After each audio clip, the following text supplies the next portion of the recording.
Parlons maintenant des différentes étapes de la planification d'un projet. On peut citer 5 étapes à suivre durant la planification d'un projet. Dans cette partie du cours, nous allons regarder en détail chacune de ces étapes. Étape numéro 1, ici, on va parler de l'identification des parties prenantes. Donc la première étape de la planification d'un projet va être l'identification des différentes parties prenantes du projet. Et comme on a déjà dit en amont, par définition, une partie prenante est une personne ou un groupe de personnes qui est affecté ou qui influence le résultat d'un projet. Dans chaque projet, chaque partie prenante aura ses propres attentes et exigences pour le projet. Parfois, les attentes ou les besoins des parties prenantes peuvent être divergents ou opposés. Ici, le travail du chef de projet va consister à mettre en place un système ou une stratégie qui lui permettra de répondre à tous les besoins des différentes parties prenantes du projet. Et donc, un plan de gestion des parties prenantes du projet est bien défini, donne au chef de projet une image beaucoup plus claire des objectifs du projet, des exigences du projet,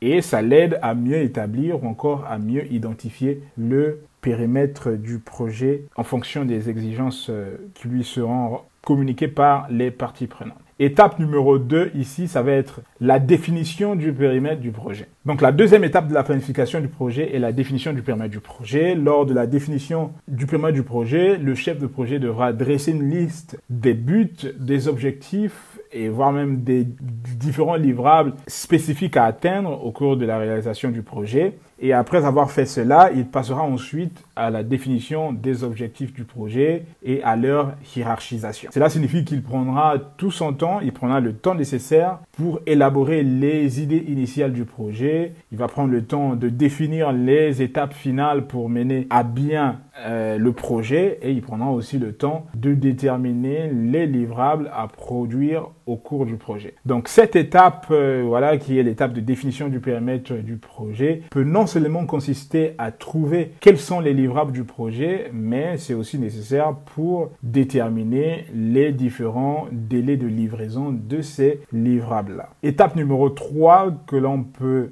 voir ici, ça va être la création du calendrier du projet. Donc la troisième étape de la planification du projet est la création du calendrier du projet.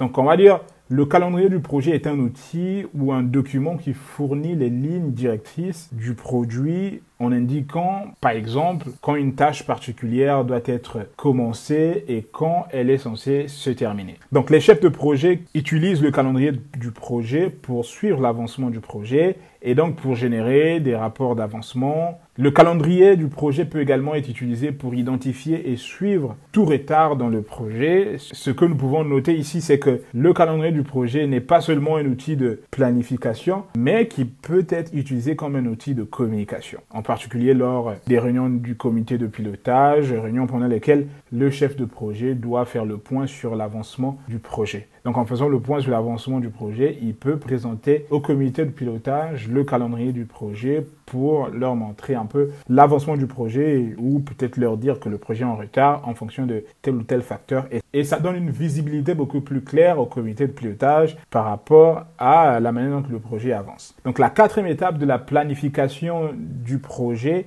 est l'analyse des risques. Voilà, donc l'analyse des risques permet d'identifier les différents risques du projet qui peuvent affecter le projet. Ça permet de les évaluer, donc d'évaluer ces risques-là. Ça permet de les hiérarchiser. Et puis, ça permet aussi de mettre en place une action, voilà, un plan d'action pour atténuer l'impact de ces risques-là. L'impact que ces risques peuvent avoir sur le projet dans son ensemble. Donc, il est donc normal de dire que l'analyse des risques joue un rôle extrêmement important dans la réussite, voilà, de l'ensemble du projet. Et donc, l'analyse des risques est premièrement faite pendant la planification du projet. Donc, le chef de projet va faire une analyse, va identifier les risques, les évaluer, les prioriser et mettre en place une action pour mitiger ces risques-là. Comme je disais, la cinquième étape de la planification du projet consiste à permettre la production des rapports d'avancement du projet. Les chefs de projet doivent utiliser des systèmes ou voire même des outils qui leur permettront de générer des rapports d'avancement du projet. Donc ces rapports d'avancement sont ensuite utilisés comme outils de communication pour informer les parties prenantes du projet, voilà, de l'avancement du projet. Et on va aussi dire que grâce au rapport d'avancement, tout le monde sera au courant de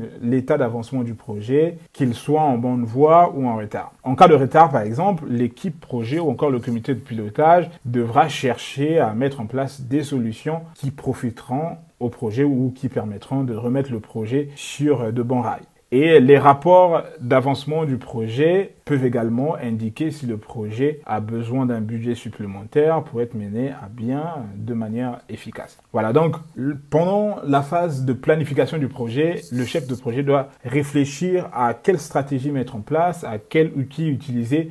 Voilà, quel outil utiliser pour lui permettre de générer des rapports d'avancement tout au long de la réalisation du projet, afin d'utiliser ces rapports d'avancement-là comme outil de communication ou encore pour la prise de décision.